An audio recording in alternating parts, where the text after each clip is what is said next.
Sir यहाँ पर लोकसभा के लिए या कांग्रेस ने प्रत्याशी दो अनाउंस कर दिए हैं। बाकी जो प्रत्याशी हैं उपचुनाव और लोकसभा के लिए कब तक अनाउंस होंगे? मंथन चल रहा है और अंतिम चरण में है। इसी हफ्ते हमारे उम्मीदवारों की घोषणा हो जाएगी और हम पहले ही चुनावी मैदान में हम कूद चुके हैं और हम एकजुट होकर चुनाव लड़ने के लिए जो हमने रोड मैप बनाया है उस पर हमने कार्य करना शुरू कर दिया है। सर वहीं पर आपने एकजुटता की बात की, जो बागी हैं उनकी वापसी को लेकर कब तक वापसी हुई है, क्या लोकसभा चुनाव से पहले? क्योंकि अभी जिस तरह से गंगूराम की वापसी को लेकर यहाँ पर एक प्रश्न चिन्ह खड़ा हो गया था, तो बागियों से कुछ बातचीत हुई? नहीं, जो बहुत से लोग जो है वो आना चाह रहे हैं और उनके लिए उनका स्वागत है, उनके लिए दरवाजे खुले हैं। और जहाँ तक माननीय गंगूराम जी की बात आपने जिक्र किया, तो वो कोई उसमें कोई कंट्रोवर्सी की बात नहीं है। एक ये प्रक्रिया से गुजरना पड़ता है और वो क्योंकि वो उस दिन खुद आए, बैठक में शामिल हुए, लेकिन और उन्होंने अपने खुद से जो है उन्होंने यहाँ पर पार्टी में शामिल होने की बात रखी, तो वो हमने यहाँ से रिकमेंड करके उनका नाम आगे एआईसीसी को भेज दिया है और राष्ट्रीय अध्यक्ष द्वारा जो है ये इसका फैसला लिया जाना है और जल्द ही वहाँ से अप्रूवल मिलके जो है वो उनको विधिवत रूप से शामिल कर लिया जाएगा। इसमें कोई कंट्रोवर्सी नहीं है और वो ये जो है प्रक्रिया जो है ये पहले से ही प्रक्रिया चल रही है और इसको फॉलो करना पड़ता है। बहुत सारे क्षेत्रों का सर आपने भी दौरा किया है, किस तरीके का फीडबैक है, क्योंकि अब धीरे धीरे जो है वो चुनाव की तारीखें नज़दीक आती रही है? बहुत अच्छा माहौल है और प्रदेश की जनता ने ये 15 महीने का जो प्रदेश सरकार का कार्यकाल रहा इसको देखा और जो हमारी कमिटमेंट है उसको भी प्रदेश की जनता ने देखा और समझा और जो विपक्ष की जो मानसिकता है उसके बारे में भी जो है जो आज प्रदेश की जनता जान चुकी है और कांग्रेस के पक्ष में और माननीय मुख्यमंत्री ठाकुर सुखविंदर सिंह सुक्खू जी के नेतृत्व में जो प्रदेश सरकार का जो 15 महीने का कार्यकाल रहा है उसको देखते हुए प्रदेश की जनता आज मैं समझता हूं कि कांग्रेस के पक्ष में वोट करने जा रही है और ये पहली बार होगा कि बहुत समय अंतराल बाद जो है चारों की चारों सीटें जो है कांग्रेस पार्टी के उम्मीदवार जीतने जा रहे हैं। तो वहीं पर चुनाव प्रचार की बात की जाए, चुनाव प्रचार दोनों राजनीतिक दलों द्वारा शुरू हो चुका है। वहीं पर कांग्रेस की बात की जाए तो कोई स्टार प्रचारक और उनकी कोई बड़ी रैलियां यहाँ प्रदेश में रखी हुई है? आने वाले समय में बहुत से हमारे बड़े नेता आएंगे और जैसे ही चुनाव का दौर आगे बढ़ता जाएगा तो हमारे जो केंद्र के नेता हैं, हमारे राष्ट्रीय स्तर के नेता, प्रदेश स्तर के नेता जो हैं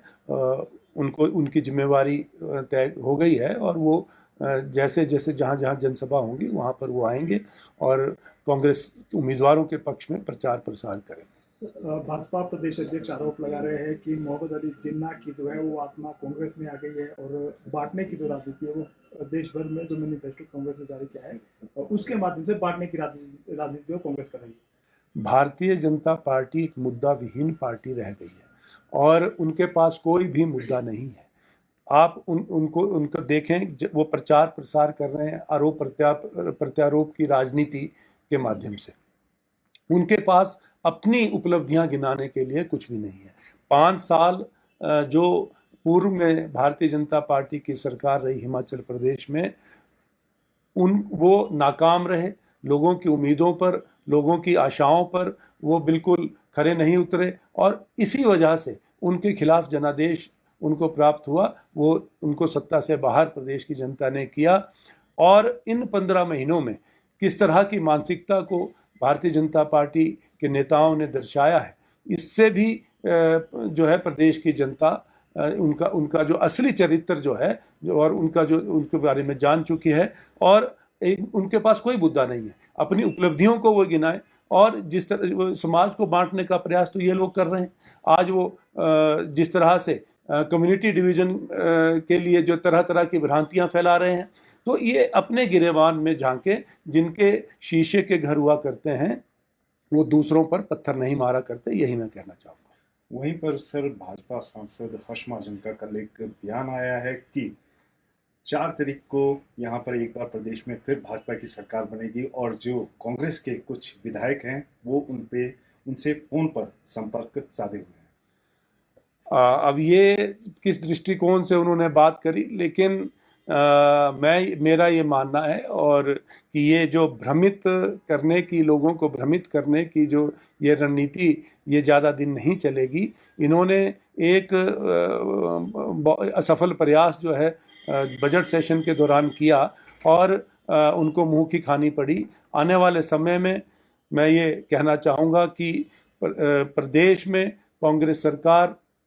माननीय मुख्यमंत्री ठाकुर सुखविंदर सिंह सुक्खू जी के नेतृत्व में अपना पूरा कार्यकाल करेगी और जो जनहित की जो योजनाएं हैं और हिमाचल प्रदेश को स्वावलंबी बनाने और आत्मनिर्भर बनाने का जो संकल्प माननीय मुख्यमंत्री जी ने लिया है, उसको पूरा करने के लिए हम योजनाओं को धरातल पर उतारने का काम करेंगे। प्रदेश सरकार 5 साल पूरा का जो कार्यकाल है वो पूरा करेगी, ये मैं कहना चाहता हूँ। ये मुंगेरी लाल के सपने जो हैं ये देखना बंद करें और ये जो जिस तरह से आपने धनबल का प्रयोग करके ऐसी पार्टी से गद्दारी करी जिसने आपको पहचान दी, जिसने आपके परिवार को पहचान दी, आज अपने निजी स्वार्थों की पूर्ति के लिए आप उस पृष्ठभूमि को भूल गए हैं और आज इस तरह का भ्रमित प्रचार कर रहे हैं। मैं ये कहना चाहूँगा कि 4 जून भी कोई दूर नहीं है और 4 जून ये 2024 का भी बीत जाएगा, 4 जून 25 का भी बीत जाएगा, 26 का भी बीत जाएगा, 27 का भी बीत जाएगा। 2027 में विधानसभा के जो चुनाव तय हैं और उसमें जो है तब तक हम पूरा अपना कार्यकाल करेंगे और जो जनता ने हमें जिम्मेवारी सौंपी है हम बखूबी से निभाएंगे।